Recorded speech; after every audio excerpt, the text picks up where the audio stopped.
అందరూ కంటారు. కానీ వాటి కోసం ప్రయత్నించే వాళ్ళు తక్కువ మంది ఉంటారు. కొంతమంది మాత్రం కన్న కల కోసం ఎంత స్ట్రగుల్ అయినా ఫేస్ చేస్తూ ఉంటారు. ఎన్నేళ్ళైనా ఎదురు చూస్తారు.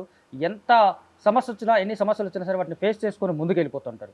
అలా ముందుకెళ్ళిన వాళ్ళే ఏదో ఒకరోజు సక్సెస్‌ని సాధిస్తారు. అంతవరకు వీళ్ళు ఏం సాధిస్తారా అన్న వాళ్ళు కూడా అవాక్కయ్యేలాంటి విజయాన్ని వాళ్ళకు చూపిస్తూ ఉంటారు. కాకపోతే సినిమా ఇండస్ట్రీలో సక్సెస్ అనేది ఒక దగ్గరకు వచ్చి ఆగదు. అది నిరంతర ప్రక్రియ. సక్సెస్‌లో ఉంటేనే కంటిన్యూటీ ఉంటుంది. సక్సెస్ ఉన్నప్పుడే ఆ నటుడికి గాని, నటికి గాని ఒక గుర్తింపు ఉంటుంది. ఆ గుర్తింపుని చాలా ఆలస్యంగా తెచ్చుకున్న అత్యంత ప్రతిభావంతమైన యాక్టర్‌గా ఆ గుర్తింపు తెచ్చుకున్నటువంటి నటుడు అంజీ వల్గవాన్ గారు. రీసెంట్‌గా భీమదేవరపల్లి బ్రాంచ్, రామన్న యూత్, సురాపానం, ఇంటింటి రామాయణం సినిమాలతో ఇండస్ట్రీలో తనకంటూ ఒక ప్రత్యేకమైన గుర్తింపుని, నటుడిగా తనలో ఉన్న టాలెంట్‌ని పరిశ్రమకు చూపించినటువంటి అంజీ గారు ఇప్పుడు మనతో ఉన్నారు. ఆయనతో మాట్లాడి ఆయన సినిమా జర్నీ ఎలా మొదలైంది, సినిమా ప్రయాణం ఇప్పుడు ఎలా ఉందనేది తెలుసుకుందాం. హాయ్ అండి. హాయ్ అండి, బాగున్నారా? బాగున్నాను. ఎలా ఉంది ఇప్పుడు మీ ఇండస్ట్రీ, ఇప్పుడున్న కెరీర్ ఎలా ఉంది? మంచిగా ఉందా ఇప్పుడు? బాగుంది. ఏ ఇప్పుడు సినిమాలు చాలా చేస్తున్నారు? మంచిగా. ఇప్పుడు నెక్స్ట్ పీపుల్ మీడియాలో ఒక సినిమా చేస్తున్నా. People media. ఓకే. సుహాస్ హీరోగా కేబుల్ రేడియో అని ఒక సినిమా వస్తుంది. ఓకే. అదొకటి. అంటే 2-3 మూవీస్ వాటికి ఇంకా టైటిల్స్ పెట్టలేదు కాబట్టి అనౌన్స్ చేయట్లేదు. ఓకే. సో యాక్చువల్‌గా మీకు అంజీ గారు అనగానే ఎక్కువ మంది తెలిసింది భీమదేవరపల్లి బ్రాంచ్ అనే సినిమా. అవును అవును. అప్పటిదాకా చిన్న చిన్న క్యారెక్టర్లు చేసుకుంటూ సడన్గా హీరో అనేసరికి చాలా మంది ఆశ్చర్యపోయారు. అప్పటి నుంచి మీ గురించి ఎక్కువ ఆరా తీయడం మొదలుపెట్టారు. ఎవరెత్తను అనేది. ఆ తర్వాత మీరు మీ గురించి తెలిసింది. అవును. అసలు మీ జర్నీ ఎక్కడ మొదలైంది? నా జర్నీ 2006లో మొదలైంది. ఓకే. అంటే అప్పుడు వచ్చిన ఇండస్ట్రీకి రైట్. సినిమా చేద్దామని, సినిమా అని డిగ్రీ అయిపోగొట్టుకొని వచ్చేసి.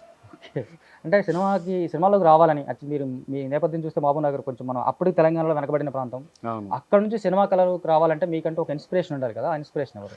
ఇన్స్పిరేషన్ అంటే సినిమాలే, మనకు వేరే బ్యాక్ బోన్ లేదు. అంటే ఆర్టిస్టులు ఇలా. అంటే ఇన్స్పిరేషన్ అంటే సినిమాలు చూసి ఇన్స్పైర్ అయ్యిందే కానీ ఓకే. మా ఫ్యామిలీ కానీ వేరే కానీ ఎక్కడ కాదు సినిమా బ్యాక్గ్రౌండ్ ఎవ్వరు లేరు. ఓకే. మా అంతా రైతు ఫ్యామిలీ. మా అమ్మ నాన్న కూడా వ్యవసాయం చేసుకుంటూ బతికేవాళ్ళు. ఓకే. అయితే నాకు సినిమాల వల్లనో ఏమో తెలియదు కానీ చిన్నప్పటి నుంచే కల్చరల్ వైపు వెళ్ళేవాడిని తెలియకుండా. అది కొంత తెలియకుండా ఇంట్రెస్ట్ ఏర్పడ్డది. ఓకే. వాటి మీద చేద్దామని స్కూల్ డేస్ నుంచి కూడా కల్చరల్లో చాలా చురుగ్గా పాల్గొనేటోని నేను. ఓకే. అట్లా సినిమాల్లోకి వెళ్దామని తర్వాత డిగ్రీ తర్వాత అంటే ఇంటర్మీడియట్ తర్వాత అనుకున్నాగా ఓకే మనం ఇటువైపు వెళ్దాం అని. అంటే దానికంటే ఒక నేపథ్యం, బలమైన పునాది ఉండాలి కదా. సినిమాలే అంటే బలమైన పునాది అంటే సినిమాలోకి వెళ్ళాలి. సినిమాల్లో చూస్తూ ఓకే ఇది చేద్దామని. అంటే నేను ఇంటర్మీడియట్లో ఈ ఎన్ఎస్ఎస్, ఎన్సిసి ఇవన్నీ క్యాంపులకు వెళ్తాం కదా. అవునవును. ఆ టైం వెళ్తున్నప్పుడు మేము ఊర్లలో స్కిట్లు వేసేవాళ్ళం. అంటే మనకి హిడెన్ టాలెంట్ అక్కడే బయటపడుతుంది. ఊళ్ళల్లో మనకి అవేర్నెస్ కోసం కొన్ని స్కిట్లు రాసుకొని వేసేవాళ్ళు. నేను ఒక స్కిట్ వేసాను అనమాట. ఓకే. వేస్తే అందరూ దాన్ని బాగా అప్రిషియేట్ చేశారు. నాకు తెలియదంటే ఓకే జస్ట్ జనరల్గానే అందరితో పాటు కలిసి చేసాము. దానికి బాగా మంచి అప్లాజ్ వచ్చింది. ఓకే. అదేదో బాగుంది. అయిన తర్వాత డిగ్రీలో కూడా మేము డిగ్రీ చేస్తున్నప్పుడు కూడా కల్చరల్ స్కిట్లు వేయడం కానీ, యాన్యువల్ డే కానీ, ఫేర్వెల్ డే కానీ ఇవన్నీ మేము చేసేవాళ్ళని. అరే ఇదేదో బాగుంది అంటే వాళ్ళు గుర్తించడము, ఊర్లో వాళ్ళు, కాలేజ్ వాళ్ళు అందరూ గుర్తించడంతో అప్లాజ్ వచ్చి మన దగ్గర ఇంకేం టాలెంట్ ఉంది, ఇటువైపు వెళ్ళగలం, ఏం చేయగలం. జనరల్గా ఇప్పుడున్న డిఎస్సికి ప్రిపేర్ అవ్వాలో లేకుంటే గ్రూప్స్కి ప్రిపేర్ అవ్వాలో ఇవే ఉంటాయి. అయితే ఏంటి మరి అటువైపు ఎంతవరకు మనం సక్సెస్ అవుతాం, మనం ఈ టాలెంట్ ఉందిగా ఇటువైపు ఎందుకు ట్రై చేయొద్దు అని బలంగా ఒక్కసారి ఇంకా నాకు ఇంటర్మీడియట్ నుంచి స్టార్ట్ అయింది. చిన్నప్పటి నుంచి ఉంది కానీ ఇంటర్మీడియట్ నుంచి బలంగా స్టార్ట్ అయింది వెళ్దామని. డిగ్రీ తర్వాత ఫిక్స్ అయిపోయాను ఇంకా. ఓకే. ఇంకోటి ఏంటంటే మీరు అప్పుడు మీ లోకల్గా ఉన్నటువంటి యక్షగానం, ఒగ్గు కథ ఇవన్నీ బాగా ఇష్టపడే వాళ్ళు, చూసేవాళ్ళు అనేసి ఉంటారు. మీరు పార్టిసిపేట్ చేశారా? పార్టిసిపేట్ చేయలేదు నేను ఎప్పుడు. యక్షగానం, ఒగ్గు కథలు ఎప్పుడు పార్టిసిపేట్ చేయలేదు. చిన్నప్పుడు భాగవతాలు ఆడేటోళ్ళు కదా. అవునవును. ఎట్లా అంటే మా అమ్మతో కలిసి వెళ్ళి చూసేటోని. చిన్నప్పుడు ఏంటంటే రాత్రంతా నాటకం ఆడేటోడు. రామాయణం, భారతం ఇవన్నీ రాత్రంతా నడిచేది. రాత్రి స్టార్ట్ అయితే పొద్దున 5 గంటలకు అయిపోయేది. అవునవును. అది నాకు బాగా కొంతవరకు నా మీద ముద్ర పడింది అనుకోవచ్చు. అంటే రాత్రి నాటకం చూసి పొద్దున్న దాన్ని ఇమిటేట్ చేయడము. చిన్నవాడిని కదా అప్పుడు, ఏదో ఫస్ట్ సెకండ్ అట్లా. సో ఇండస్ట్రీలోకి వచ్చాక మీరు రాగానే ఇది అంత ఈజీ కాదు, మనం అనుకున్నంత ఇది నల్లేరు మీద నడకైతే కాదు అన్న విషయం తెలుసుకోవడానికి ఎంత టైం పట్టింది మీకు? నాకు ఒక 6 months పట్టింది. 6 months కూడా పట్టలేదు, ఒక 3 monthsలోనే అనుకున్నాను నేను. ఓకే. అంటే ఇక్కడ ఎవరు తెలియదు నాకు. ఆడిషన్ అంటే కూడా తెలియదు. ఆడిషన్ అంటే ఇంటర్వ్యూ అనుకున్నాను నేను. ఓకే. ఆడిషన్కి వెళ్ళాలి, ఆడిషన్ ఇవ్వండి అంటే నేను ఇంటర్వ్యూ ఏమో కూర్చొని నన్ను ఇంటర్వ్యూ చేస్తారేమో అనుకున్నాను. నాకు అది కూడా తెలియదు. అంటే ప్రధానంగా ఇప్పుడు మీరు అంటే ఆఫీసులకు తిరుగుతున్నప్పుడు నాకు అర్థమైంది ఆడిషన్ చేయాలి, మనం ఏదో మన దగ్గర ఉన్న టాలెంట్ కావాలి, ఇంకా ఇంకా చాలా కావాలి మన దగ్గర. మనం ఏదో ఊహించుకొని వచ్చేసినాం ఇక్కడికి యాక్టింగ్ అంటే, మనకు తెలిసిందే యాక్టింగ్ అనుకొని వచ్చేసినాం, ఇంకేదో నేర్చుకోవాలి, ఇక్కడ ఏదో కావాలి, ఇంకో టాలెంట్ కావాలి. వచ్చేస్తే సినిమాలు చూసి యాక్టింగ్ చేస్తే అది కాదు అని అప్పుడే అర్థమైపోయింది. అందుకే ఇంకా ఇంకేదైనా నేర్చుకుందామా అనే టైంలో థియేటర్లో జాయిన్ అయ్యాను. ఓకే. అంటే థియేటర్స్లోకి వెళ్ళాలన్న ఆలోచన మీకు వచ్చిందా? ఎవరైనా ఫ్రెండ్స్ కానీ ఇలాంటి ఎవరైనా? అది నేనే అనుకున్నా. ఓకే. అనుకున్న తర్వాత ఫ్రెండ్స్ని అడిగితే సజెస్ట్ చేశారనమాట. సెంట్రల్ యూనివర్సిటీలో ఉంది, తెలుగు యూనివర్సిటీలో ఉంది అని, చాలా చోట్ల ఉంది మనకు థియేటర్ అని ఫ్రెండ్స్ని సజెస్ట్ చేసిందే.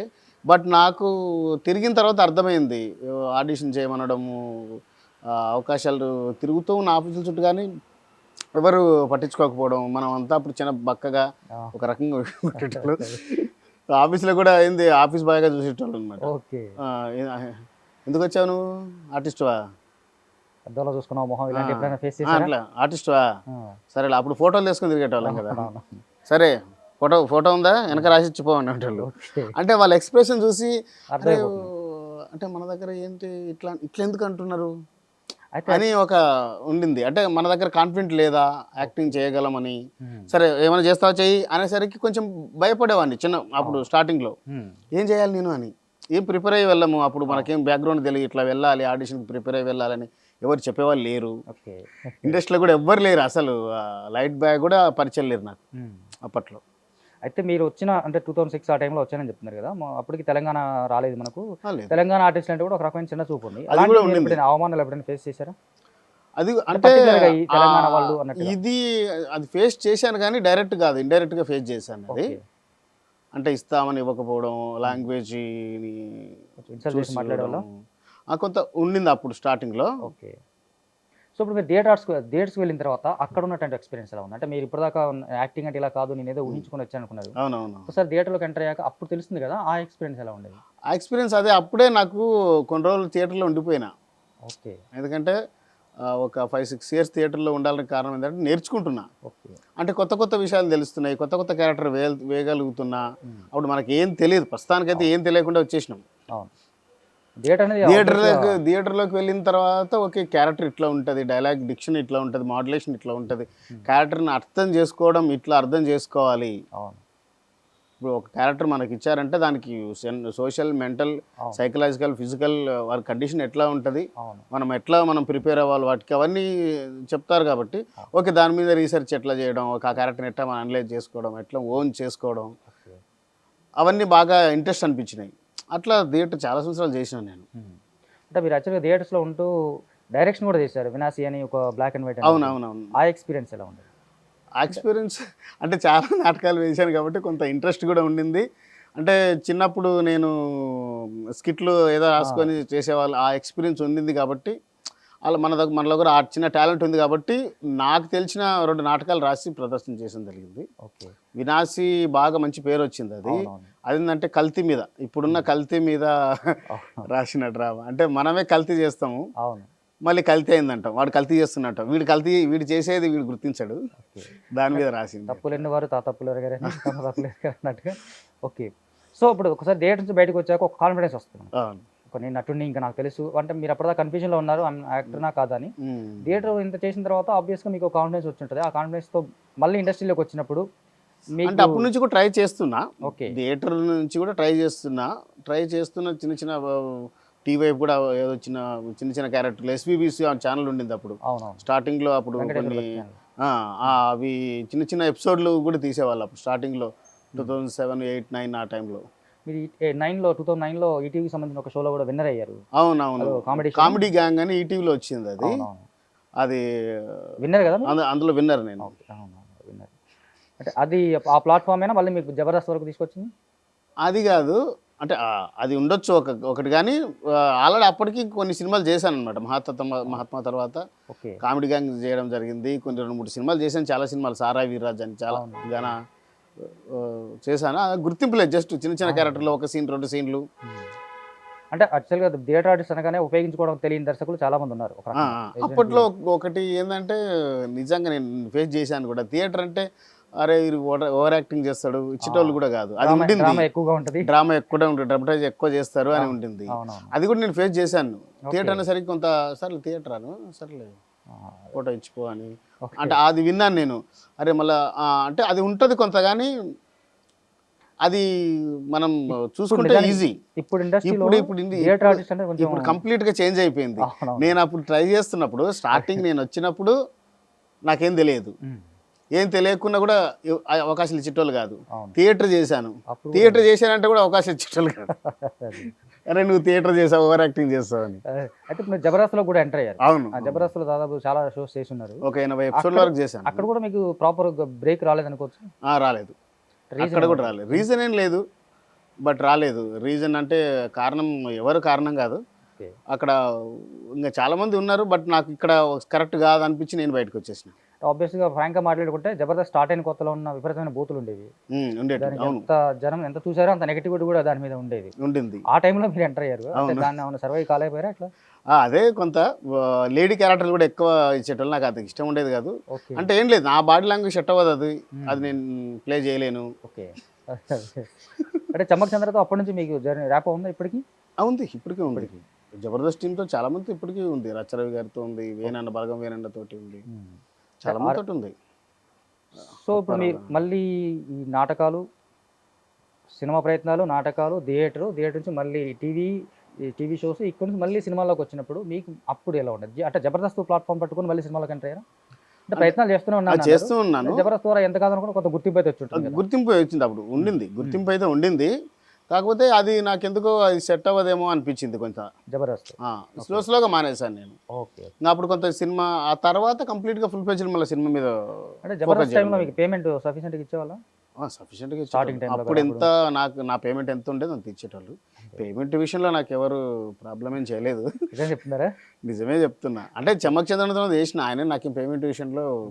ప్రకాష్ టీంలో కూడా చేసినట్టున్నారు. అవును, ప్రకాశ్ అన్న టీంలో చేసిన. ఆ చమ్మక్ చంద్ర అన్న టీంలో కంటే ప్రకాశ్ అన్న టీంలో తక్కువ ఇచ్చేటోళ్ళు. తక్కువ ఇష్టలా? అంటే ఆయనకి ఇంకా తక్కువ కదా పేమెంట్ అప్పుడు, ఆయన స్టార్టింగ్ వచ్చాడు కూడా పెద్దగా సక్సెస్ అయ్యే కావు మోస్ట్లీ, కాబట్టి అందులో తక్కువ ఉండింది. ఓకే. రెమ్యునరేషన్ అని అంటే సినిమాలో కూడా మీకు ఎప్పుడైనా రెమ్యునరేషన్ ప్రాపర్గా ఇచ్చేవాళ్ళ? ఎగ్గొట్టిన వాళ్ళు చాలా మంది, ఎగ్గొట్టే వాళ్ళు చాలా మంది ఉన్నారు, పేర్లు ఎందుకులే కానీ ఎగ్గొట్టిన వాళ్ళు చాలా మంది ఉన్నారు. అది జరుగుతూనే ఉంటుంది. చెప్పేవాళ్ళ ముందు ఎంత ఇస్తాం ఇలా ఉంటుందని? అది ఉంటుంది, ఇస్తాం ఉంటుంది, కానీ ఏదో కారణం చేత అది ఇంకా ఇస్తాం ప్రొలాంగ్ చేస్తూ వస్తారు. మనమే ఇంకా అడిగి ఇవ్వరు అని వదులుకున్న రోజులు చాలా ఉన్నాయి. ఓకే. అంటే స్టార్టింగ్లో ఎట్లా ఉండదు అంటే, సరే అవకాశం వస్తే చాలు అనే ఉద్దేశం ఉంటుంది. అయితే ఇప్పుడు అంజయ్ గారు, ఇప్పుడు మీరు చెప్తుందని బట్టి చూస్తే డబ్బులు ఎగ్గొట్టినా మీరు ఒక సాధారణ బ్యాక్గ్రౌండ్ నుంచి వచ్చినా అని చెప్తున్నారు. ఈ సర్వైవల్ అంతా ఎలా ఉండేది మీకు? అంటే ఇంటి దగ్గర నుంచి డబ్బులు వచ్చేవా? ఒక్క పైసా వచ్చేది కాదు. మరి ఎలా? ఇట్లానే ఇంకా అంటే ఇట్లా అంటే ఇప్పుడంటే సరే కొంత ఊకే అనుకోవచ్చు. అంతకుముందు మీరు జర్నీ ఇక్కడ స్టార్ట్ చేసిన టైంలో నుంచి అప్పటి నుంచి మొదలు పెడితే అంటే సర్వైవ్ అవ్వడం చాలా టఫ్గా ఉండేది కదా ఆ టైంలో? నేను ఫస్ట్ నుంచి కూడా సర్వే అవ్వడానికి కొంత డబ్బులతోనే సర్వే అవుతూ వచ్చాను. ఆ డబ్బులైనా కావాలి కదా.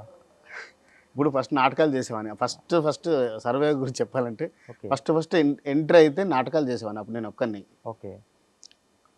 తినడానికి తిండి పెడితే చాలు అనుకునేటోని అంతే. అక్కడికి వెళ్ళాక నాటకం చేయడానికి వెళ్తే అప్పుడు నాటకాలు డబ్బులు కూడా ఇచ్చేటోళ్ళు, ఇప్పుడు ఇస్తున్నారు.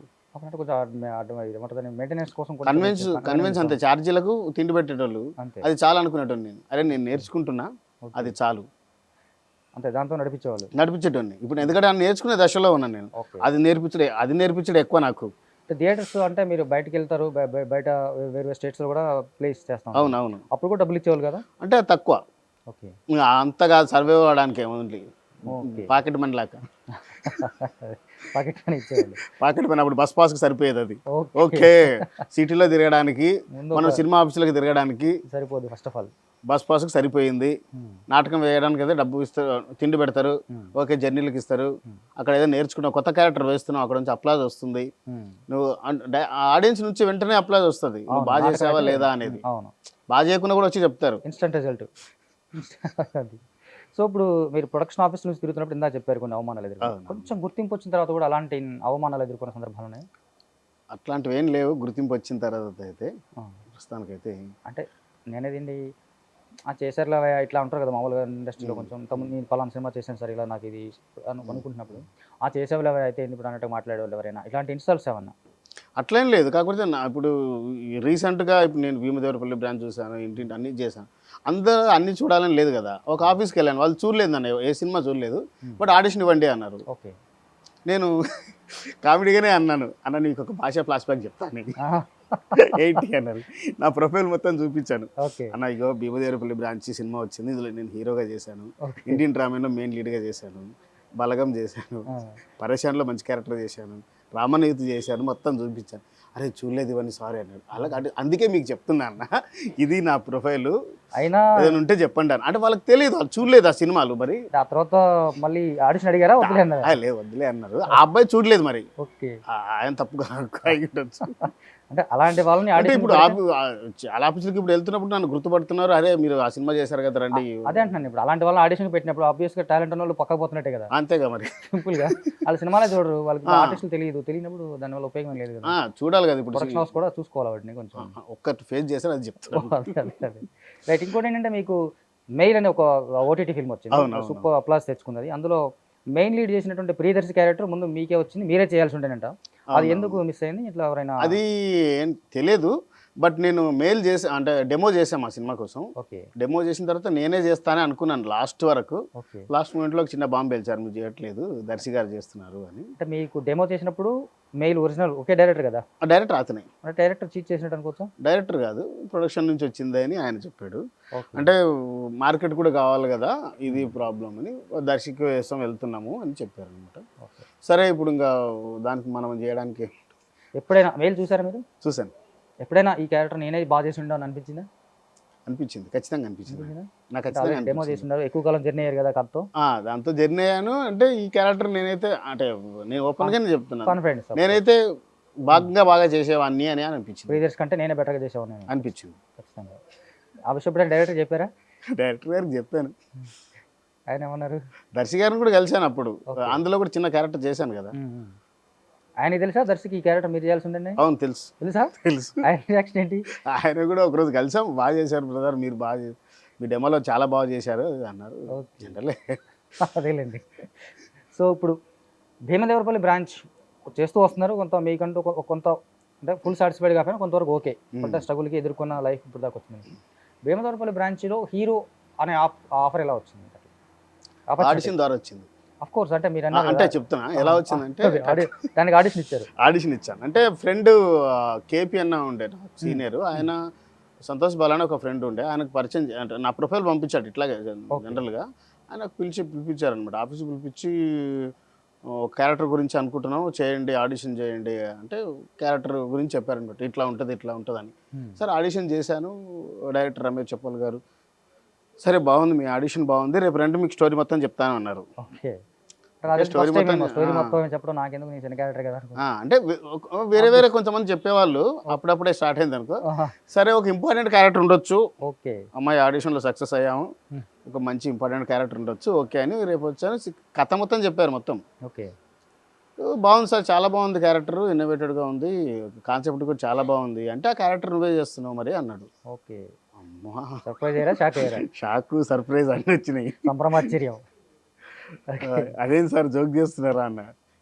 లేదు అసలు ఆడిషన్ చేసింది ఆ క్యారెక్టర్, నేను ఆ క్యారెక్టర్ కోసం పెండింగ్ పెట్టుకున్నాము, నువ్వు కరెక్ట్గా సెట్ అయ్యావు, ఓకే ఇంకా నువ్వే చేస్తున్నావు, వెళ్ళిపోదాం మనం షూటింగ్ అన్నారు. ఆ సినిమా మాక్సిమం మోదీ చేసిన 15 లక్షలు అనే తిరుగుతుంది కదా. అవును. మీకు రెమ్యునరేషన్ కూడా ఆ రేంజ్లో ఇచ్చారా? ఆ రేంజ్లో కాదు కానీ కొంత రేంజ్లో ఇచ్చారు రెమ్యునరేషన్.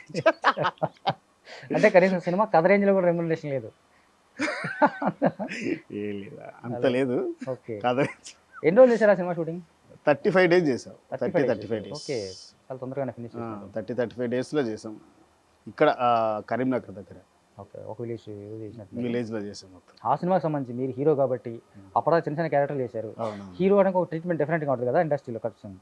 మీకు కూడా ఆ ట్రీట్మెంట్ వచ్చిందా, హీరో ట్రీట్మెంట్? లేదు అట్లా అంటే సెట్స్లో కానీ మాతో అంటే సెట్స్లో కొంతమంది అనేటోళ్ళు అన్న హీరో అంటే వద్దన్నా, నేను క్యారెక్టర్ చేస్తున్నా, నేను అనేటోని అందరితోటి. అంటే నీ క్యారెక్టర్ అది, అందులో ఒక క్యారెక్టరే అది, హీరో అని కాదు. హీరో నిజం చెప్పాలంటే హీరో అనే దానికి అర్థం వేరు, ఇది ముఖ్య పాత్ర.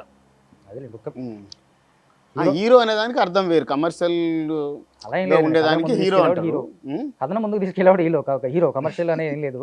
ఇక మన వాళ్ళు దాన్ని అట్లా కవర్ చేశారులే కానీ.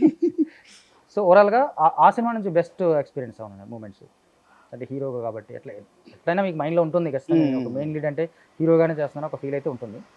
ఆ ఎక్స్పీరియన్స్ ఎలా ఉండేది? అంటే ఆ సినిమా ఎక్స్పీరియన్స్ కాదు కానీ ఒక ఇన్సిడెంట్ చెప్తాను. ఆ సినిమాకి చేసేదానికంటే ఏమైందంటే ఒకటి, ఆ సినిమా ఒప్పుకున్నాను, పూజా కార్యక్రమాలు కూడా స్టార్ట్ అయినాయి. సినిమా ఒక 15 డేస్లో షూట్కి వెళ్ళాలి, 10-15 డేస్లో షూట్కి వెళ్ళాలి, రెడీగా ఉన్నాను నేను. ఈలోపు మా ఫాదర్ చనిపోయారు. అయ్యో. ఆ టైంలో చనిపోయారు. ఇంకా ఆ తర్వాత రోజులు ఉంటాయి కదా, అవునవును. ఈ గుండు చేయించుకోవాలి అవన్నీ ఉంటాయి. దానికోసం ఇప్పుడు నేను గుండు చేయించుకోవాలి, అది చేయించుకుంటే సినిమా అవకాశం ఉండదు. అయ్యవరే, ఎందుకంటే వెరీ సాడ్. గుండుతో ఆ సినిమాలో చేయలేము. అప్పుడు ఇంకా డైరెక్టర్ గారికి విషయం చెప్పాను, సార్కి చెప్తే మరి కష్టం కదా అంజీ, నాకు ఆ క్యారెక్టర్ కావాలి, నువ్వే అనుకున్నాను, ఇన్ కేస్ అది నేను ఏం చేయలేను, మీ విషయం కూడా ఓకే, బట్ నువ్వే అది నిర్ణయించుకో అన్నారు. లేదా నువ్వు గుండు చేయించుకుంటే క్యారెక్టర్ ఉండదు, చేయించుకోకుంటే ఉంటుంది, బట్ ఆ విషయంలో నేను చేయించుకోవద్దని నేను చెప్పడానికి అవకాశం లేదు అన్నారు. బట్ ఇంకా నిజానికి సరే మీరు చెప్తున్నారు, వెరీ సాడ్ మూమెంట్ ఇది. బట్ ఇండస్ట్రీలో నాకు తెలిసినంత వరకు చాలామంది పెద్ద స్టార్లు, అది క్యారెక్టర్ ఆర్టిస్టులు కావచ్చు, కమెడియన్స్ కావచ్చు, ఎవరైనా సరే వాళ్ళందరూ ఈ సిచ్యువేషన్ ఫేస్ చేశారు. ఏదో ఒక సెట్స్లో ఉండగానో, షార్ట్లో ఉండగానో, ఒక షూటింగ్కి వెళ్తుండగానో వాళ్ళ ఫాదరో మదరో ఎక్స్పైర్ అయిన చాలామంది వాళ్ళు చాలా పెద్దవాళ్ళు అయ్యారు. ఇంక్లూడింగ్ అల్లు రామలింగయ్య గారు, ఆయనకి వాళ్ళ ఫాదర్ చనిపోయారు, షూట్లో ఉన్నారు. ఆ చివరిలో ఆయన ఆ లాస్ట్ షాట్ అయిపోయిన తర్వాత ఆయనకి ఎవరు చెప్పలేదు.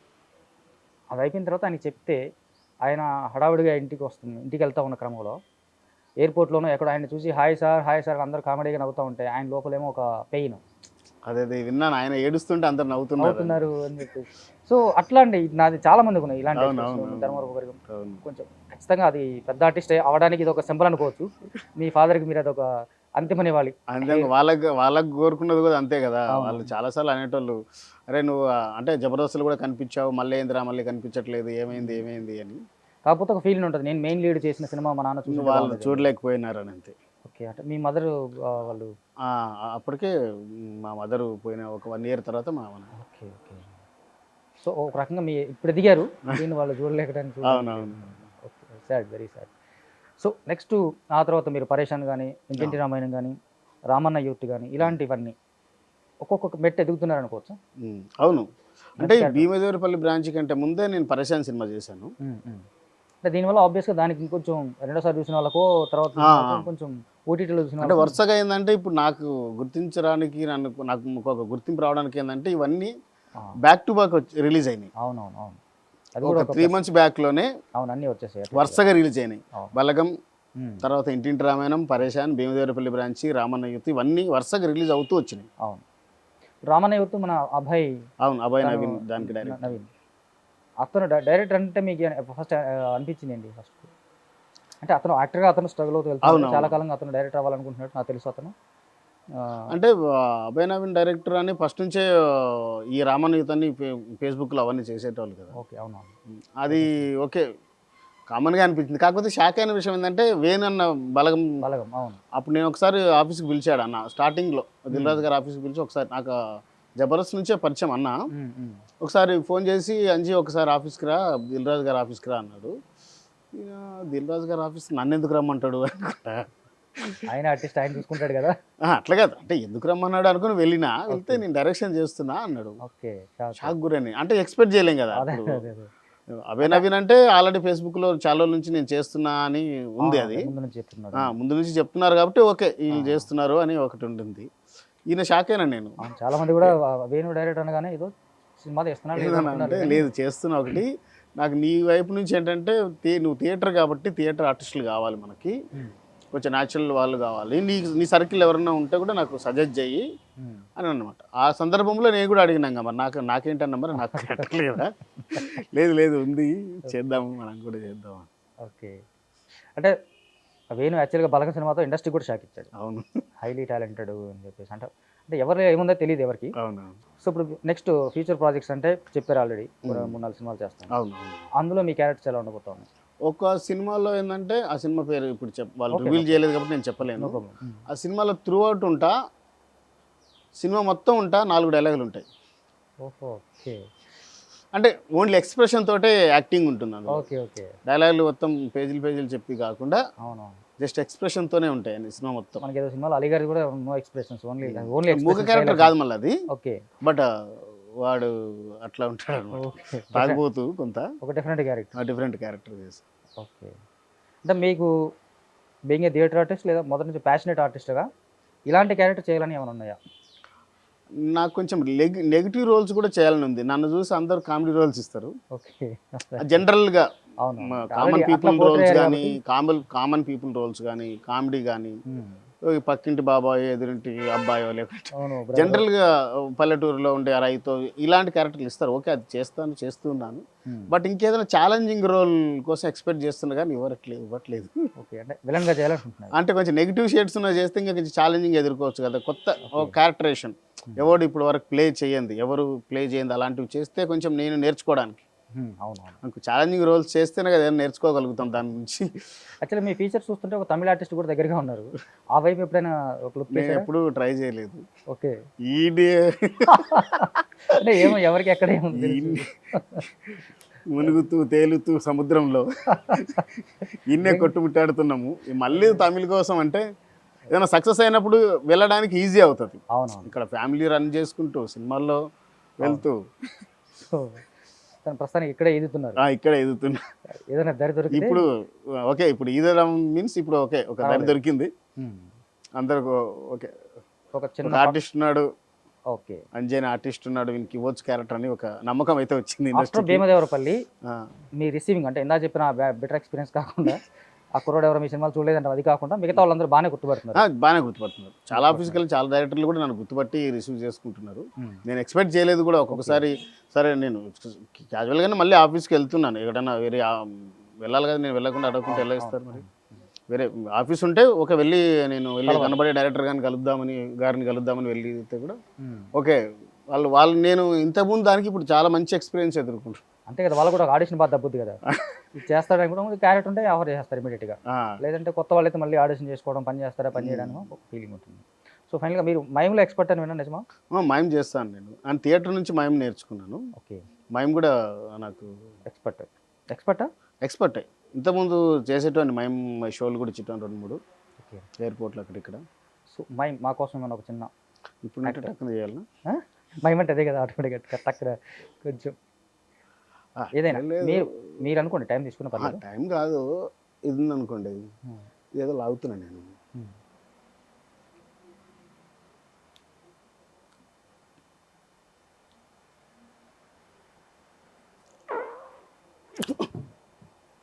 ఏది లాగాను అంటే మోస్ట్ ఆఫ్ ది మైమ్ ఆర్టిస్టులు అందరూ అనగానే ఇదే చేస్తుంటారు ఎక్కువగా. టక్కున ఇదే గుర్తు. మీరు టక్కున అడిగారు కదా, చేయొచ్చు ఆఫ్ కోర్స్. అంటే మైమ్ అంటే దానికి ఒక స్టోరీ చేసేది కాబట్టి, వేదిక మీద చేసేది కాబట్టి. ఇప్పుడు అంటే కామన్ వే వస్తాయి. ఇప్పుడు రాజేంద్ర ప్రసాద్ గారు కూడా మైమ్ అనగానే ఇట్లా అంటే సూదులో దారం ఎక్కిస్తూ ఉంటారు, రెండే చేస్తారు ఎక్కువగా. ఎనివే, కంగ్రాట్స్ బ్రదర్, మీకు మంచి ప్రాజెక్టులు రావాలి, మీరు అనుకున్నటువంటి ఇంకా పెద్ద బ్రేక్ రావాలని మైక్ టీవీ తరఫు నుంచి కోరుకుంటున్నాం. All the best. Thank you so much.